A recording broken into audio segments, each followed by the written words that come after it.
let's remember, this is the best team in the world. Like this is no easy side to play against at the moment. No, it's not. But we want to be mixing it with those teams, and that was, that was one of the positives about the first half. We mixed it. We scrambled really well. And our effort to do that, we undid ourselves a little bit, maybe over-kicking or trying too hard to get the ball into some space, because not only are they very physical up front, but they're very tough with their speed. The wounded Wallabies are thinking where to next, and that's certainly the question that Joe Schmidt will be thinking about over the coming weeks before Australia's tour of Argentina. But before then, a 30 points to 12 defeat to the Springboks. I'm Christy, Doran, and here on the Raw Rugby podcast, joining me to run us through everything that happened on a wet and wild night in Perth is Mr. Tony Harper. Hi there, Christy. Very odd game, no? Well, very odd, very wet. Lots of players coming on, going off. It wasn't even, I don't think Luke Pearce or Paul Williams knew exactly what was happening early in the second half. And Joe Schmidt actually touched upon that in his post-game press conference and remarks to Stan as well. Yeah, he said it was one of the most bizarre matches he'd ever been involved in more than 100 test matches, that the officials, I guess, had lost track of what was going on with the uncontested scrums. I looked up from my typing at one stage and saw Harry Wilson packing down in the front row, and I thought, well, that's probably a bit of a first for him. Not that there was much pushing going on at that stage. It all just added a bit to the whole. It was a bit of a damp squib all up, wasn't it? Like the rain fell, so the hookers couldn't throw the ball into the line out. The handling was shocking. I don't think we saw, it was a under-strength Springbok team, so you were really looking, obviously out wide. They had a bit of star power, but, where were the big names? Nick White was getting involved, picking fights with new villains that we'd never seen before. And, the whole thing was a bit weird. And then we looked to chance at halftime. Well, you did. Okay, so it was what? It was 11 points to 9 at halftime. The Wallabies blew a chance with Noah Lolosio that had the opportunity, having already banged over 3 penalties, had the opportunity to bang over a 4th on the stroke of halftime, and unfortunately he missed it.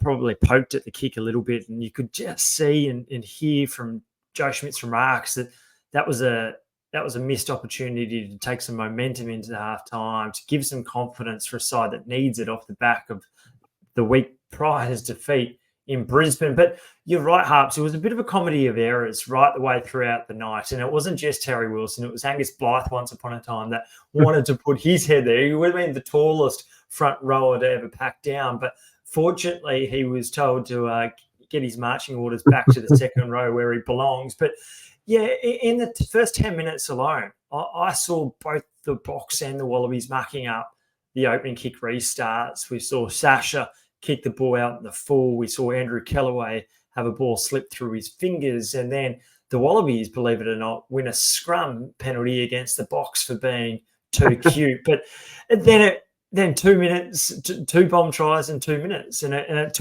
was a beautiful bit of play from Cheslin Colby to break away. And he was a bloke that looked a class above the rest of them there. Everyone else is struggling to pick up the ball on what was an incredibly wet night in Perth. And him, like Mark Waugh, with his best efforts in the slips to get down to take it at times, just burnt the Wallabies. And unfortunately, once again, Sasha dropping it, and it would have been a simple try for him, a pimpy a moment later with some great defence from Tom Wright. But in the end, a 4 tries to zilch win to the Springboks, just the 4 penalties for the Wallabies. And it was comprehensive, really, right the way from go to woe, I think you've got to say. Yeah, well, I agree with what you say about Colby in there, and also about Sasha. I don't know how, but I don't know if you noticed this, but he was awarded man of the match, and even he was a little shocked about that at the end when they awarded it to him. I think the stand guy said the only reason he got it was so they could run the photo of him and Sonny Bill that was doing the rounds this week. But how he, I thought he was exceptional up in Brisbane, the way he broke the line, the way he kicked. And you had that one where he just bombed that absolute, the first of those two. I think his kick out on the full in the 6th minute as well. He just was, he was just typified that game. And you're right about, sorry. So I'm going to jump in because, look, this is the first match that I haven't actually been on the ground this year covering it, and covered it from home, and it's often far easier, isn't it, from in front of your television as opposed to being there and taking in the atmosphere and everything else. But generally speaking, you get asked as the media to vote for the player of the match. Last week, I was the first person to say Peter Steph to Toit. I would not have been going anywhere near Sasha tonight. It wasn't his finest display. I would have gone, I think Colby, but Malcolm Marks gets the second half double. I'm not suggesting he should have got it because he was just the man at the end of it, albeit his line out was good. But that was an area as well, though, Harps, that they clearly won was the line out, the rolling more. And it was on roller skates for most of the game.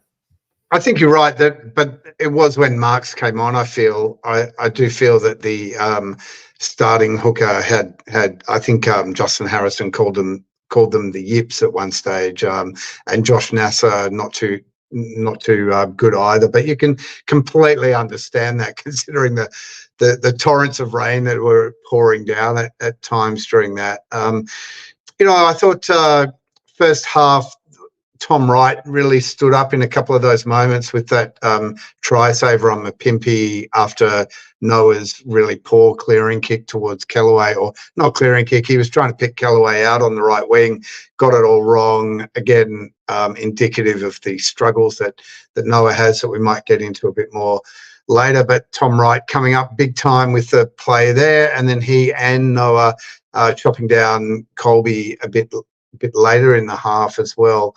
I think there were some good signs. The issue I've got with Noah, and you spoke about that as well, is that this is a guy we're really waiting to have a big performance, a big 80-minute performance against a big team, isn't it? And to own a game. And two of those kicks that he put over in that first half were difficult. Like, they were bad conditions, quite a bit of range, under a bit of pressure. And then when he gets the easiest one of the lot, that's the one that he misses to go in with momentum. And Joe was, like, you could see him, he was kicking himself over that one as well in his post-match too. Yeah, no pun intended there, Harps. Thanks for that. You're right. And rugby and sport's about timing, isn't it? It's about taking your opportunities and then generally running with it. And unfortunately, he'd taken three great kicks. He had recovered off the back of the early kind of maybe inaccuracies, which followed and continued on from last week. But that's a case of kind of one or two steps forward and maybe one backwards. But it just leaves a little bit of doubt. The door's slightly ajar. Tom Liner not there tonight. Just the things that a liner might do that Noah hasn't quite been able to do at a test perspective, test level, week in, week out. I think he once again probably does enough to stay in the number 10 jersey, but he's hanging on to it for the time being. We didn't really see Ben Donaldson. I'm not sure if he went on the field. We've got to say Max Jorgensen had a really sprightly, positive cameo after coming on for Hunter Paisami. But the Wallabies, one of the big things that they'll be concerned about is the concussions. It looks like it's a couple of injuries. But when you lose James Slipper early in the second half, but at halftime, Alan Alatoa and Angus Bell, who was outstanding on his return, as we always expect, that's probably the real issue for the Wallabies. But also, Paisami left the field, had a fair bit of strapping on his leg. Without a clear-cut inside centre option alternative, you start thinking, if he's going to miss a couple of weeks, who might come in as well. I'm also kind of wondering if Hunter Paisami just avoids a bit of the flack that Noah attracts. Like, I don't kind of see him as justifying his position there. And you're probably right about depth. Like, the opening South African try is him, we're on the attack, and he runs it into contact, and he's not strong enough. Again, greasy ball and everything. He's not strong enough to maintain control in that situation. They go up the other end, and they're scoring a try. And I don't know that he's involved enough. Like, that's outside of Noah. I'd be really keen, because you and I often, we don't see the same thing around Nick White. What I see is the headline stuff. So he's getting involved with the opposite number 9 today, and Paul Williams is, not today, son, not today, and really giving him a lecture over that. He's got that, he's got the angst going, and what else is he adding? He threw a nice little intercept there to Colby, but I mean, how did you rate him? I'm really keen to hear what you thought about Nick as well, and what that does to Noah's game. I don't think it was his best game. A couple of his clearer kicks were nowhere near the standard that we've seen in the past for the Brumbies, a little bit less perhaps for the Force this year. But what we did see is that the Wallabies were in the contest. And to have someone like the experience, the composure, it might not always seem like that, but to have a competitor out there like Nick White, who's played 50, 60 test matches, knows what it's like, has played at World Cups, has won important games, has won championships for Exeter not that long ago.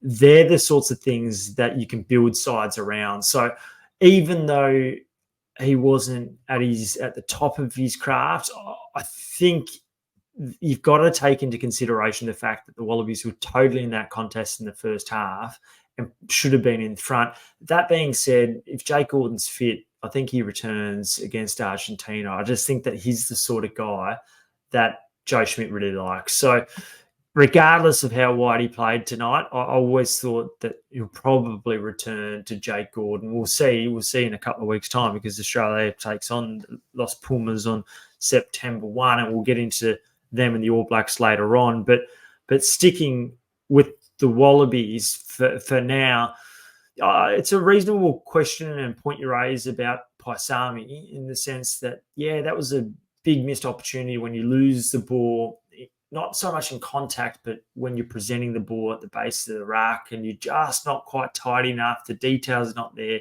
to ensure that you clean that up, because that's a coast-to-coast try, 80-metre effort. It was very well taken by the Springboks. Marvellous kick from a Pimpy that sits up beautifully for Fasti. But they were just every time the Wallabies threatened and they got deep inside the Springboks half, unfortunately, they just don't have the polish there. We saw Lukan Salakaia-Loto drop the ball later on. His hands let him down all the way through the year for the Rebels, and we saw that once again tonight for the Wallabies too. Look, I get called out for being a bit negative. My negative call on this is that was a B team that they were up against in the first half. The Box made, I think, 7 handling errors to 3 from Australia in that first half. And the Australians who, they made changes as well, but you're looking at our side going, that is probably our strength out there at the moment. Taniela apart and maybe one, and Jake Gordon, but they should be, if they're going to beat one of these teams, that this is their golden opportunity. We always knew that the big bomb was coming, didn't we? We knew the second half was going to be. It's like when you're playing with a massive wind behind you, you really need to get those points up and get ahead, because that wind, you're going to be running into it in the second half. They were running into it like a bomb blast, weren't they, in the second half? Yeah, you're not wrong. The other one that you could have mentioned for sure is Nick Frost. And yes, the negativity, I've had a couple of laughs about it, and I can see why fans are frustrated. But at the same time, Joe Schmidt's a person that demands absolute perfection. He's so detailed, meticulous around his planning and preparation. And Alana Ferguson from Stan tries to bring up the positives about, but hang on, Joe, we're up against the back-to-back world champions. Like, you can understand that we're not there yet. And Joe goes, well, hang on a moment. Well, that's where we want to be. And if we get these sorts of things right and fix these areas, we might give ourselves a chance. We were there for the first half, but rugby's not played over 40 minutes, played over 80 minutes. So, yes, there's some positives there. Angus Bell, positive tonight. Hopefully he's fit enough to take on Argentina. Rob Valentini, another big tick. He just plays his heart out each week. I thought that Lucan in the contact was there. He was strong enough. Marika Korobetti added a bit, even though his accuracy probably wasn't quite there. He gave away a penalty early on, remember, from coming into the side there after Lolosy got smashed. But we've also, as journalists, we've got to be analytical, don't we, Harps? And you've got to actually go, well, there's a long way to go to make up this ground to catch up with the top 3, 4, 5 nations in the world, because the last time the Wallabies won a rugby championship fixture was against the Springboks in Adelaide in 2022, when Dave Rennie, believe it or not, was still the coach. I think today should have been, the weather, the changes should have equalised them, and I just don't think it left me feeling more drained and more worried about this team going forward than I was previously. Like in Brisbane, it was all a fast track and you were completely outplayed. But here, the result wasn't that much difference, and yet it should have been closer than that. But look, yes, Angus Bell, he's had very little time, hasn't he? So Super Rugby round 7 was his previous game before this one. So to have him back, he came back. I think he influenced the game quite well in that period as well. And then also his Tar teammate Jorgo, who, let's be honest, a lot of people think he's been given a Rolls-Royce ride into this side, that he, there's a lot of criticism of he's only picked because of his contract. Did his contract involve a clause that meant he had to play for the Wallabies? It's a moment, right? And it's a little charge down away from being a really, really special moment. If you didn't see it afterwards and you're listening to this, if you threw your remote down in disgust at the final score and went to bed, get on to Stan and watch the interview with Jorgo and his dad. It's really, really nice to see. Really great to see the two of them together. Been waiting to hear from his dad for a while on him, and really recommend that. But yeah, Jorgo himself saying, I hope this is the start of something big. And we share that, we all hope this is the start of something massive for him. But it is just one little ray breaking through a whole lot of storm clouds tonight for mine. Yeah, well, let's just, from a stats perspective, you've got to take in the history of this. These are the two guys, father and son. There's been a few fathers and sons out there, and actually the entire Wallabies front row, they're with from Alatoa to Bell to Nasser, all their old men played Test footy, which is incredible. But then you also add in Jorgo, and both Max Jorgensen and Peter Jorgensen have debuted before they're 20. So only 30 players before Max Jorgensen took the field in the second half had debuted before their 20th birthday. And Peter Jorgensen was one of them, now Max Jorgensen too. So just incredible that. But you're right. He did divide some by earning selection in front of people like Tim Ryan, the Junkyard Dog, and Corey Toole. There is something special about Max Jorgensen. We saw it in his debut season for the Waratahs. This is someone who's not yet 20. I think the wing is the position for him for the time being, because it will allow him to not necessarily have all the decisions in his game that are involved at playing fullback, but he is a bright spark, which I think is fantastic to see, and he's definitely going to be going to Argentina. I can imagine him featuring in more 23s to come throughout this TRC. But you're right, that was a lovely moment with his old man.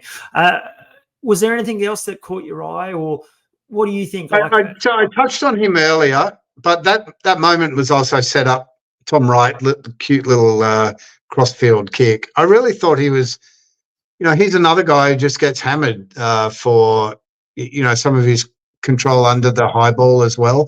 There were a couple of moments there where contestable kicks went up, very greasy ball yet again, and he soared up there and took them well. His defence was great. We saw in the Wales test he won a Man of the Match award based on his running and his attack. And tonight I think the defensive side of his game and his handling was astute. His kicking was pretty good as well.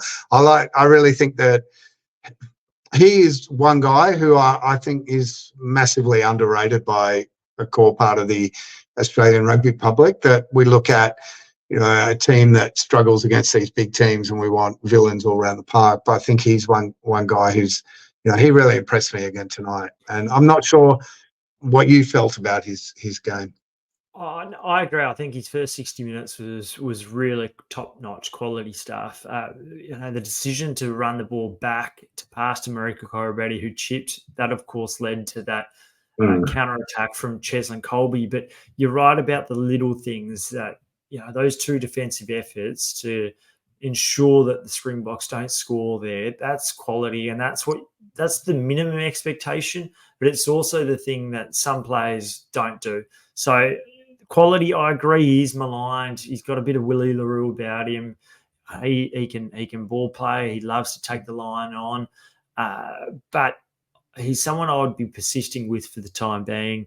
He's got good leadership. He's picked that up. Matt Tamua has spoken a lot about that on Mondays with me.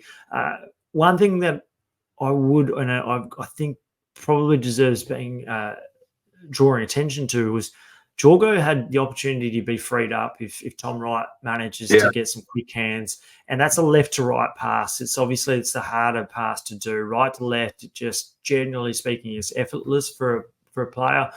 Left to right, it's more difficult. And if Tom Wright gets that ball, he can send Max Jorgensen in for his first try. Yeah. So there was quite two opportunities there where his body shape wasn't quite right as well. He was closed off. So I agree. It was a step forward. It was his best performance in gold this year, but you still got to see more of him.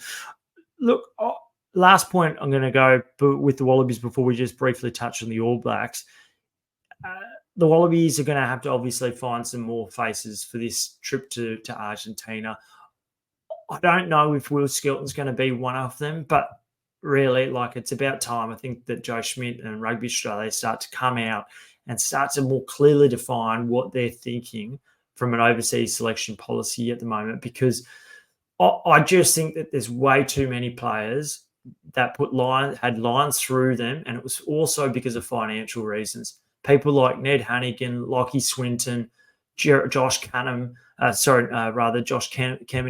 If you get them off the books by the middle of the year, you don't have to pay their wages for the second half of the year. And I think that was a financial decision as much as anything else about looking to next year, because Phil Wall, all he spoke about last year, and especially the last 3 months, was we've got to get back to winning the next test. And at the moment, we're not winning the next test. When you fed well 10 players this year to overseas clubs or the NRL, or indeed not even looking at the guys that were already overseas, I think it's a tough thing for this young Wallaby side to be playing in the Rugby Championship with the cattle they've got at the moment that's so young.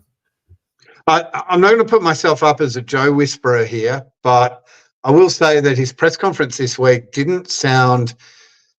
I got the hint from that Will Skelton didn't sound exactly keen to come back, that there were complications during the Rugby Championship. Joe we might see him back during the Rugby Championship, but spring tour is more. You kind of wonder, you want to probe a bit more in the background there. Is he a bit burned by the experience from before? Is he just comfortable where he is? Are they happy, just doing their thing overseas rather than coming into this rebuild that we've got going on? It's a combination of all of it, but it's also financially, they're going to be taking a hit now. Will Skelton is going to be anyway, from my understanding, in France. And he's probably got enough money, but he's still taking a hit. The other thing that hasn't really ever been spoken about is that the Wallabies that are based overseas are often called back for the big games, for the All Blacks or the Springboks in Pretoria, or come join us in Argentina when you haven't had any prep.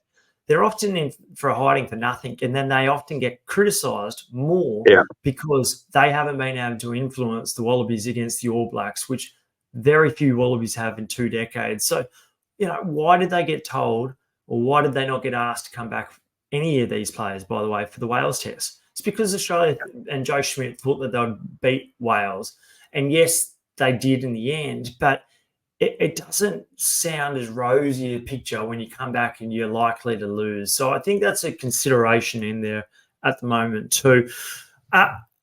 Look, I think we just touched on the All Blacks briefly because they're going to be, they put away Argentina tonight. We expected to bounce back, and Australia's going to be coming up against Argentina in a couple of weeks' time on Argentinian soil.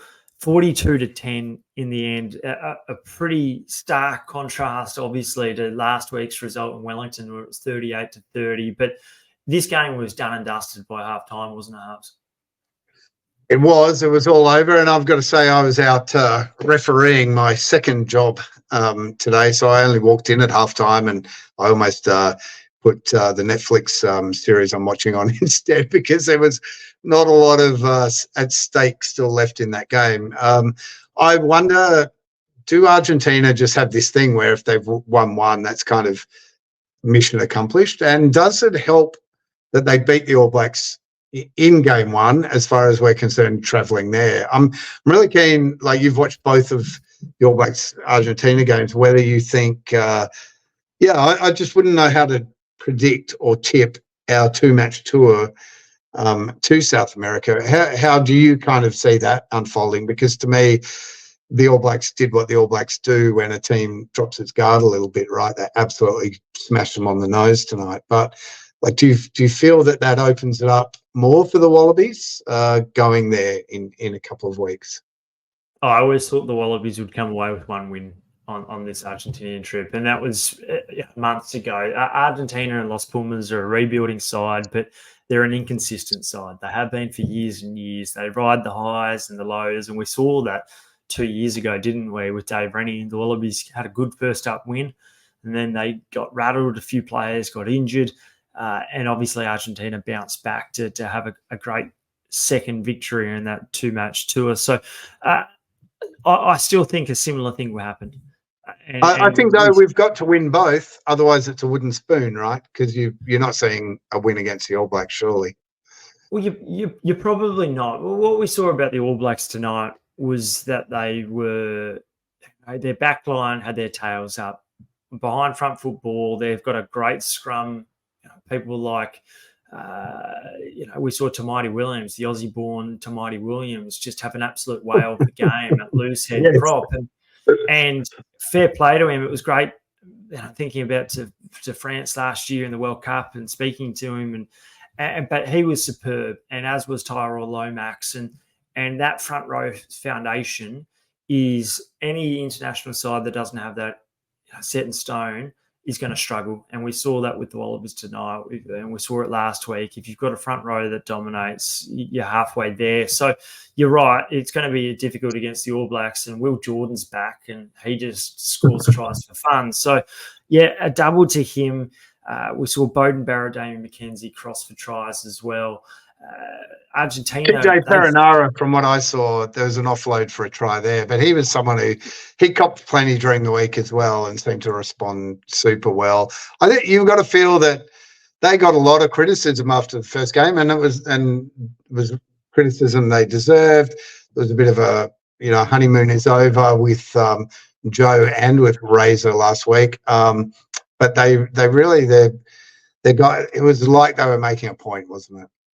Yeah, and you saw people like Artie Sevilla have he bounced back to some of his best form. There was a carry where he bumped away two Pumas defenders, just like if it was like me out there, to be frankly honest. Like, they didn't stand a chance, and you saw that early on in the fixture. So, yeah, Sophia was great. Ethan Black had a much stronger performance. We saw... as I said, Will Jordan was just superb. But I think that Crusaders, the guys there, the 4 or 5 of them from the Crusaders, they all stood up. And I think Artie Sevilla said, we had to look in the mirror, didn't we? But he also said we can't just rely on Eden Park to bring out the best in us, because the Wallabies will go to Wellington. And that's the side where you think about the All Blacks. They lost to the British and Irish Lions in Wellington. I think they lost against Ireland in Wellington. They now lost against Argentina last week in Wellington. So away from the fortress of Eden Park, where they've now won 50 on the bounce over the last 30 years, which is incredible, they've not been nearly as successful. And that's certainly been the case in Dunedin. And we've seen that even in last year's disastrous campaign under Eddie Jones, they almost got there. So, yeah, far too good for the All Blacks. They'll go to South Africa, and that's going to be an epic 2-match series as well. So the Rugby Championship will probably be won and lost there if the All Blacks can snag one, and then it'll be game on for the last couple of matches. Harps, I reckon that'll just about do us.